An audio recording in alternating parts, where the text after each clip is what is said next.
This is Art Sense, a podcast focused on educating and informing listeners about the past, present, and future of art.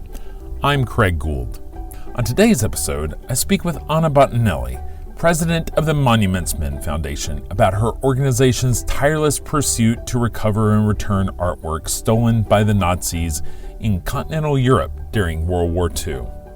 The foundation, which maintains the legacy of the legendary Monuments Men, operates a tip line that is continually leading to the recovery of artwork even as we approach the 8th decade since the end of the war. At the end of the episode, I'll be taking a look at some of the week's top art headlines. But first up, the continued undoing of Hitler's deeds with Anna Bottinelli.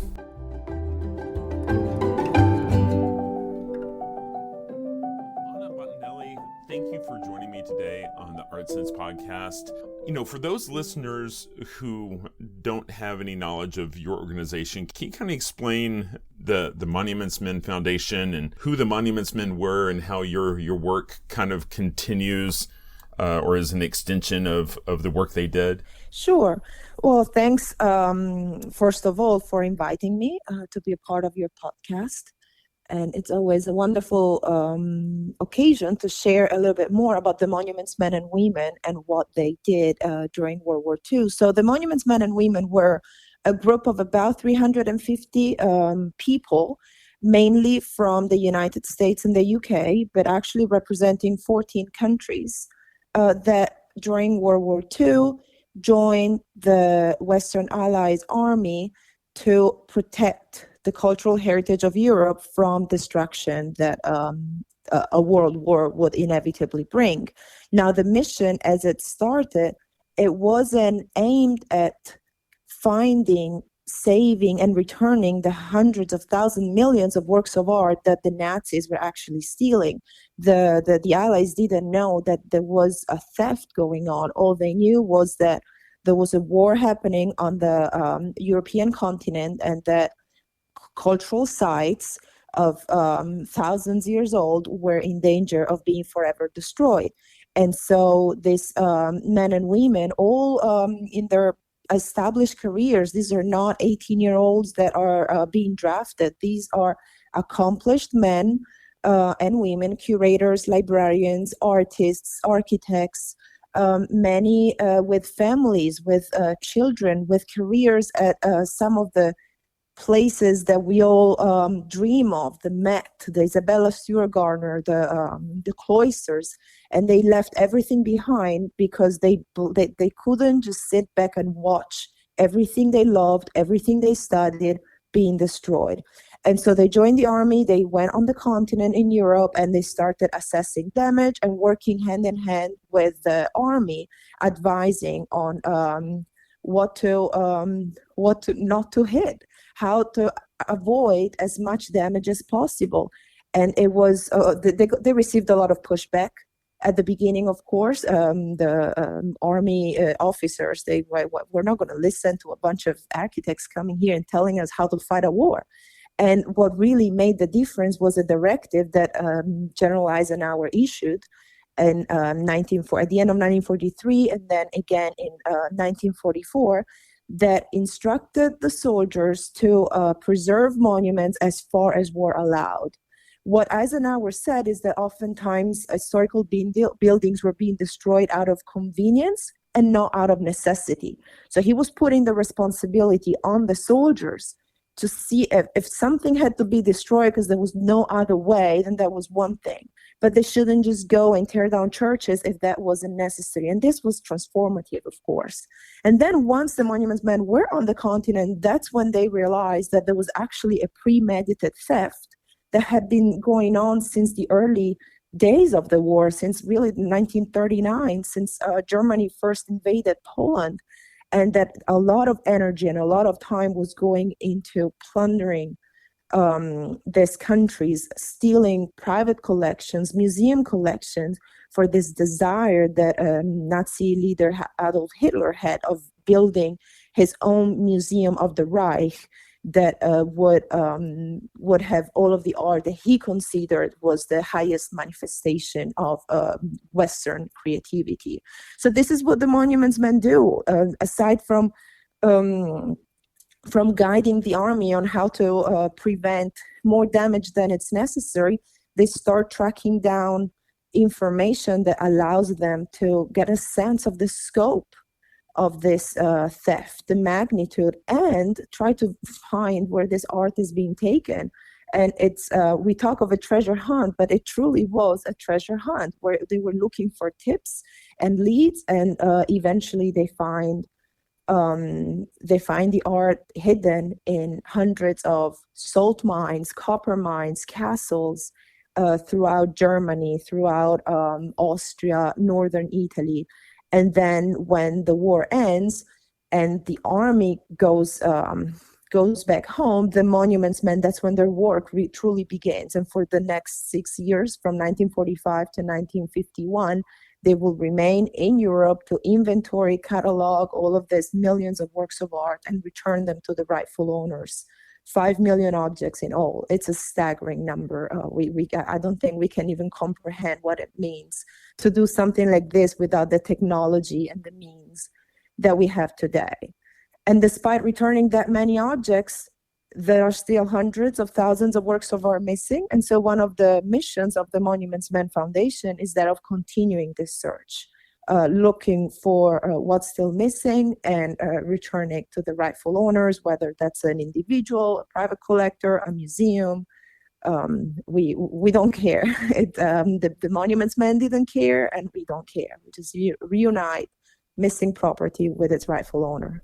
It seems like part of the problem is, some of the work may have been destroyed by the Nazis for a couple of different reasons, right? I mean, Hitler had a distaste for what he called degenerate art, which would be contemporary work, probably after 1915 or so. Yes. And also, I believe he was kind of directing that if the Allies were closing in, he wanted them to destroy the art so that it wouldn't be recovered. How do we know the likelihood of which pieces might still be out there and which we can't really anticipate ever finding again? Yes, that is certainly that's an important.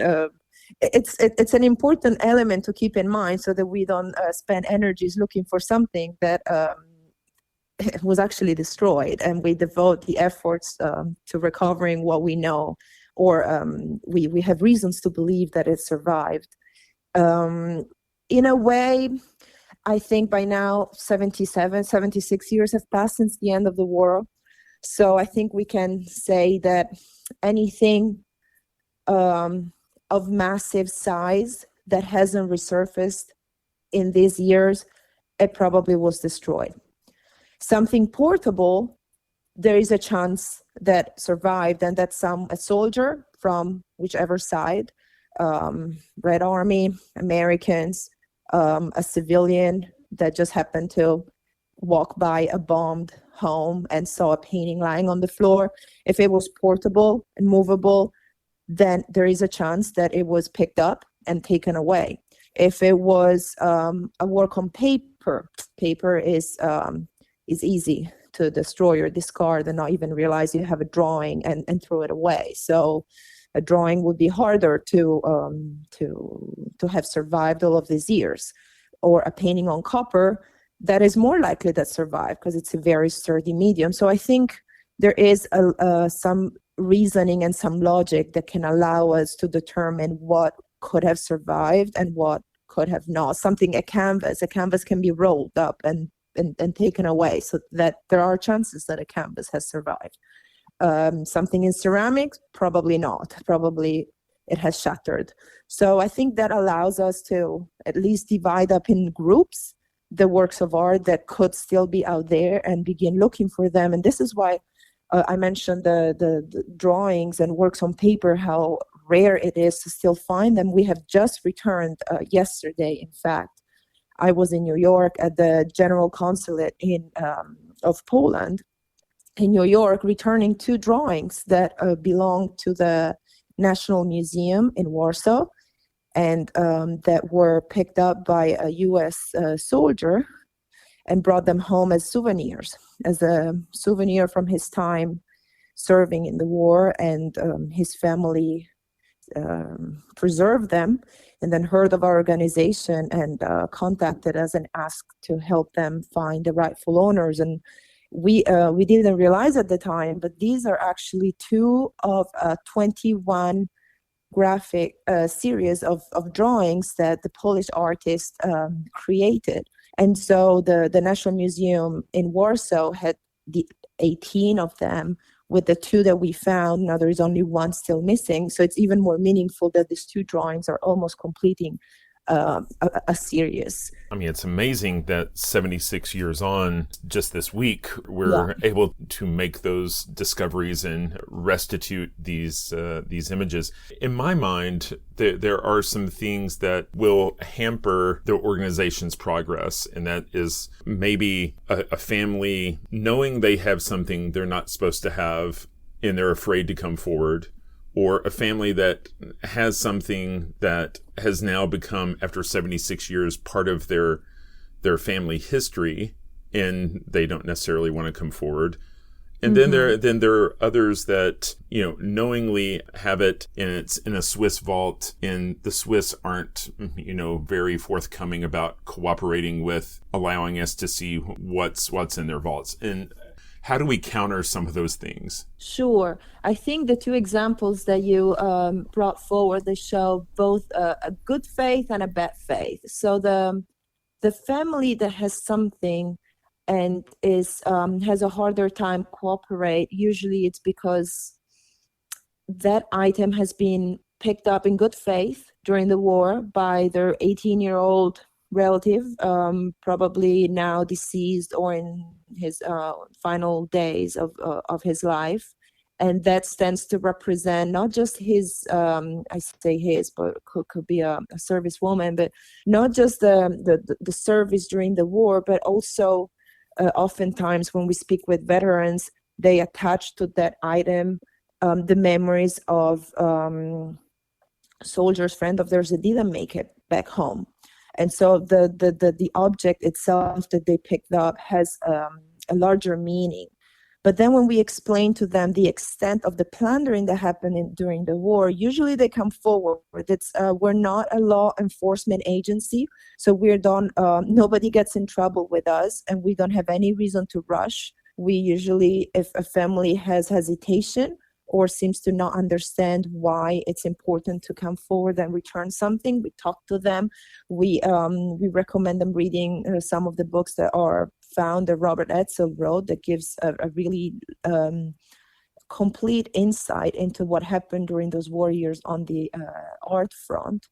And usually they turn around and they come forward. We returned 3 paintings to a museum in Eastern Germany about 5 years ago, and it happened exactly this. The guy that had it at first, he didn't want to give them to us. He said no, because they were going to be returned to a German museum. He said, no, I'm not returning anything to Germany. I mean, after all they did, there is no way I will give you these paintings and give them to a museum in Germany. And then we spent some time explaining to him that actually German museums suffered the most during World War II, because Hitler took those collections, destroyed the collections that he didn't, like you mentioned earlier, that he considered degenerate or didn't fall into his idea of beauty and aesthetic. And then at the end of the war, the Red Army came through and they plundered. So German museums suffered a lot. And this guy, it took him a few years, but then after he did his own homework, and then he contacted and said, you're right, now I'm ready. So I think when it comes to the families, giving them time usually works. When it comes to the people who have something in a vault, then that's what I referred as bad faith, because that is usually someone who's a collector and that knows that the painting has a murky past and is deciding to keep it in a safe place so that it doesn't enter the market and then it gets discovered in a way. So that I have more issues with that behavior as opposed to that of a family that has a lot of personal attachment to the item that needs to work through. Oftentimes the collector with something in the vault has more of a material market value attachment to the painting. And in the end of the days, the higher standards that were created in World War II of returning. World War II is the first time that a winning army doesn't bring home the spoils of war. It's an incredible shift from the past. We have the Americans that win the war, and instead of loading airplanes and ships with hundreds of works of art, they return them to the countries that they had been taken from. And so we're still continuing that process. We cannot now deny those high standards that have been set in place. So can you talk about the resources that the foundation has been able to accumulate over the years, and all of this data that you've been able to collect? Are you still finding clues in there, or do the tips come in through your tip line? Yes, we receive leads almost on a daily basis. When we have a return ceremony such as yesterday, then we're more in the news and we receive more leads because more people read the news and they think, oh, maybe that's what I have falls in the same category. Or if we have a TV show like we had a few years ago, Hunting Nazi Treasure, that's being rerun every once in a while, then when people watch that, then they contact. So it comes and goes, but more or less every day we have something that comes in. We have a database with about 300 leads that are worked on a priority basis. We have a small staff, so we work on the leads that are the most promising. If something comes in that is really, really promising, then we might drop what we're working on and shift our attention to that one. It all depends on what other projects we have going on, but certainly the leads keep coming, and we look at all of them. It just might not be as timely as some of the people that contact us would hope, but this is a really tedious research, and COVID didn't help because all of the archives shut down. So of course a lot of the research that we do needs access to documents that are in archives, most of them in Europe for obvious reasons. So the research is slow, but when something is returned, it really makes all of the efforts worth it. And as far as other resources, when the Monuments Men Foundation was created in 2007, its main objective was that of preserving the legacy of these monuments men and women and what they had done during the war, preserve their stories, meet as many of them as they were still alive, to have them recount in their own words what the experience was. And so in those early years, our founder, Robert Edsel, traveled around the country looking for as many monuments men and women as he could find. He met 21 of them, a few in the UK, most of them in the United States, and recorded their stories. So our resources are not just this database of leads, but it's also this immense wealth of first-hand history, oral history of the men and the women that were involved in these efforts and who are now all deceased except for one. And so their stories had to be preserved as before they passed. And now all of this incredibly valuable collection is at the National World War II Museum in New Orleans, which is building a permanent exhibition on the monuments men and women. And so that their legacy will be forever preserved. You know, I know you're a nonprofit organization. If people wanted to help your cause, what are the opportunities beyond the tips? You know, are you looking for volunteers to help you with research? Are there ways for people to kind of, come alongside and help your organization? Yes, that's my favorite question. Thanks for the question. So we are a not-for-profit, and our work has an impact worldwide, and yet finding the resources is quite a challenge. So we are lucky that we actually receive so many offers of free help that it's humbling. Weekly, we receive emails from students all the way to retired FBI agents, attorneys, really the whole spectrum of people that are so enamored and passionate about what we do that they offer their free help.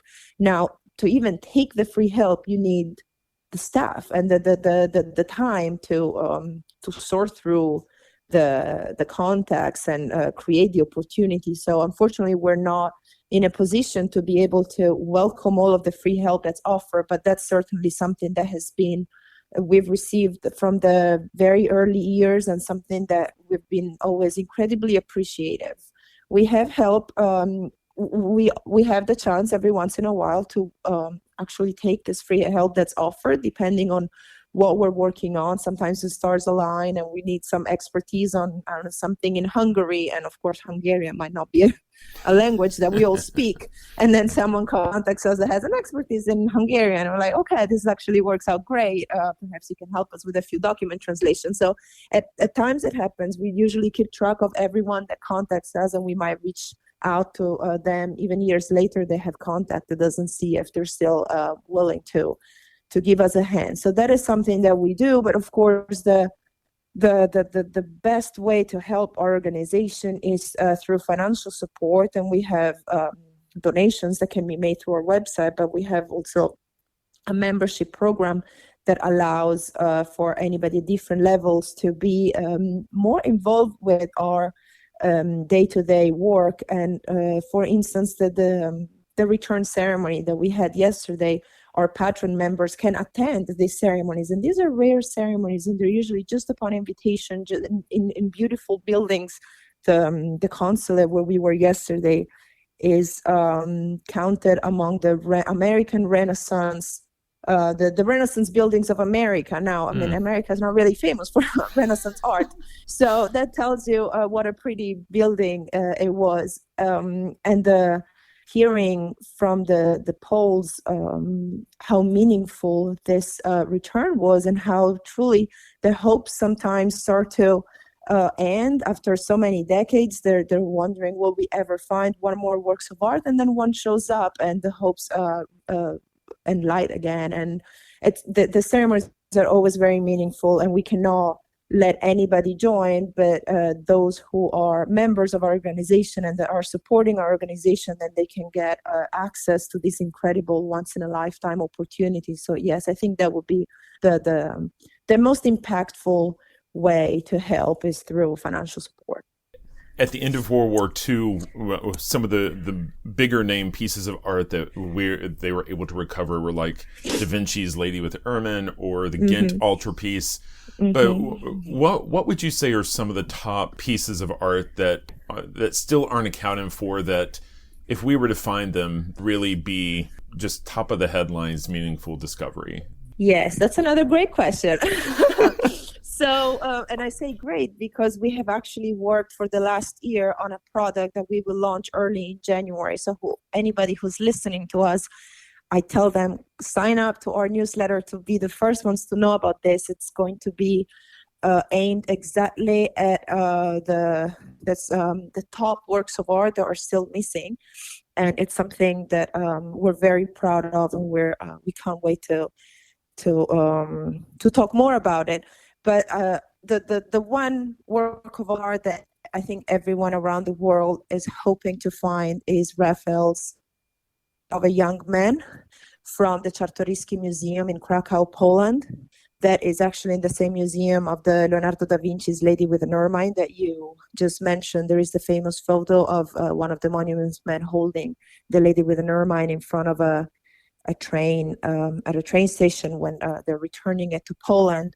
Well, this portrait of a man by Raphael was taken in the same circumstances as the Lady with an Ermine, but then it got separated, and the Lady with an Ermine was found. The Raphael wasn't. And I thought in the movie The Monuments Men, George Clooney decided to show the soldiers, the Nazis burning it, more as not because he thinks or we think that it's being destroyed. On the contrary, we don't think it has been destroyed, but it was George Clooney's provocation to see if someone will come out and say, actually it didn't burn, and see if some leads that took us in towards its discovery would come out. There are because it comes from Poland, the Raphael's portrait of a man was actually a subject of a heated conversation yesterday when I was with this couple of representatives of the looted art division from Poland, and we all agreed that it's most likely out there. It hasn't been destroyed, and we're working on some leads, and who knows, that would be, I think with all certainty, the painting that would create the most head news should it be found. How did you find yourself here at the head of the Monuments Men Foundation? What's your background, and how did you find yourself in this passion project? Yes, well, I'm from Florence, Italy. So my background is I'm Italian. I studied art in university, first in Italy, then in London at the Courtauld Institute. And while I was in between college and graduate school, I learned that there was an author, Robert Etzel, that was looking for a researcher to do some work on in archives in Italy about what happened during the war to the museum state collections. And being from Florence and having grown up visiting the Uffizi on every other weekend with my family, and having studied art academically, and realizing that there was a chapter of history that I had never been taught. Even as an Italian, I had no idea that the works of art of the Uffizi had been first taken out of the museum and hid in the countryside of Tuscany, and then taken by the Germans all the way north, 300 kilometers, on open top trucks, almost into the Reich, and then that they were found in 1945 by the Monuments Men and taken back to the museum. I mean, for me, it was just mind-blowing that such a fascinating piece of history wasn't taught to students, especially the young ones that would really, usually history of art, at least in Italy, it's not considered a subject, an exciting subject for some very strange reasons. But if you add a component about a war or a treasure hunt, all of a sudden it really brings it to life. And so I thought I was very intrigued by this subject and by the not knowing anything about it. And so I worked for Robert Etzel on his book, Saving Italy, doing the research that he needed throughout archives in Italy. And that really got me hooked on the subject. And so when the book was finished, because I knew Robert had the Monuments Men Foundation that in the background was doing research work and with the Monuments Men and their families and gathering stories. Once the book was finished, then I shifted more into the work that the foundation was doing. And so I started 10 years ago working with the foundation, first as a researcher, and then getting more and more involved with its managing and administration. And then a couple of years ago, I was appointed president. So it has been a wonderful journey, and especially enriching to really see all of the developments of the foundation and live through several of its successes. And now it's an incredible honor to be at the lead.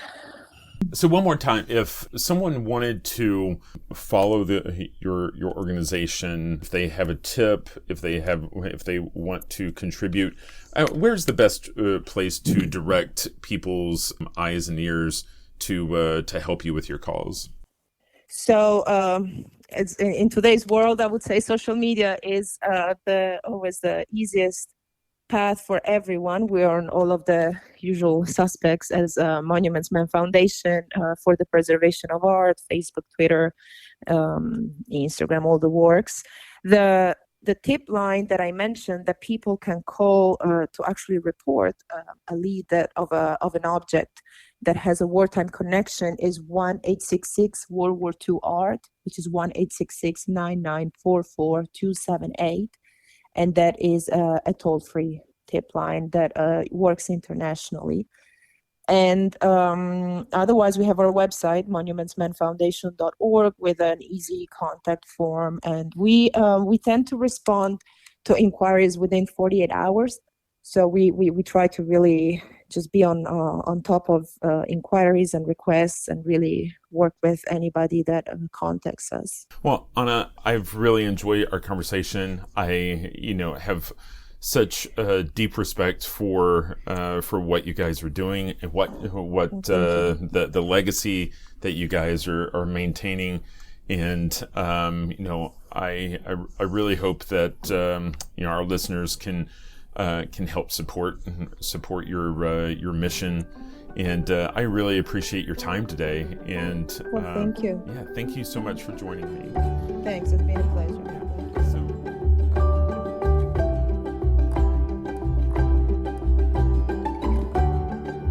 And now, the news. It looks like the art world may have its hands on a new Rembrandt. It's not a new Rembrandt per se, but rather a painting that had previously been thought to be from the studio of Rembrandt. The revelations are just now coming to light because the painting hadn't been seen for more than 40 years due to an art theft, and when it was stolen back in 1979, it was behind the Iron Curtain in East Germany, out of the gaze of the mainstream art world.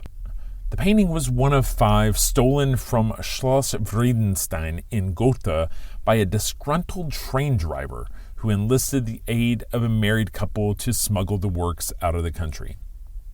The descendants of those involved came forward to set things straight recently, and with the restoration of the possible Rembrandt now complete, experts are weighing in that the work is most likely by the hand of the master. The composition is the same as a painting in the collection of Harvard University thought to be by Rembrandt, but the German version exceeds the Harvard painting in quality, leading scholars to now think that the stolen painting is the Rembrandt and the Harvard painting is a copy painted by a member of Rembrandt's studio. In a further attempt to right curatorial wrongs, LACMA is this week launching an exhibit called Black American Portraits, which examines depictions of Black people in art in the U.S. over the last 200 years. The exhibit draws heavily from LACMA's own collection and features over 140 works of art that span the period. The exhibit's intention is to share a more complete story of African American lives and achievements over a period whose narrative has always been dominated by the majority. The show, which runs from now until mid-April, coincides with LACMA's exhibition of the official portraits of Barack and Michelle Obama, painted by Kehinde Wiley and Amy Sherald, respectively. New York was abuzz last week with the 2021 edition of NFT.NYC, the most notable confab each year for the NFT space. The conference grew tenfold this year, attracting more than 5,000 attendees, including me. The conference boasted nearly 600 speakers across multiple concurrent venues in a 5-block radius in Midtown Manhattan. There was talk about projects, platforms, releases, technology, regulation, and art. On Tuesday, I was in the room at the Palladium when Quentin Tarantino announced that he had digitally scanned his original handwritten manuscript of Pulp Fiction and is offering it as 7 NFTs, one for each of the 7 scenes in the film. Collect one or all 7. Networking abounded, as did the after-parties. The event brought together the companies at work building the NFT ecosystem, as well as the artists and collectors that have enabled its growth. My feedback is that the NFT space deserves an event that is capable of hosting the speakers, sponsors, and networkers in one space with enough room to navigate. That certainly wasn't the case this year. But if the event grows another 10x, the organizers will definitely need a legitimate convention venue in 2022. That's all the time we have for this week. You've been listening to Art Sense. You can find the show on Apple Podcasts, iTunes, Google Play, Stitcher Radio, Spotify, or your favorite podcast app. If you've enjoyed this podcast, be sure to subscribe, and while you're there, please rate the show and leave a quick review.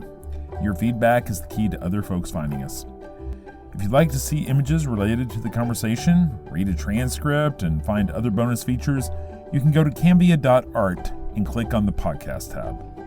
If you'd like to reach out to me, you can email me at craig@cambia.art. Thanks for listening.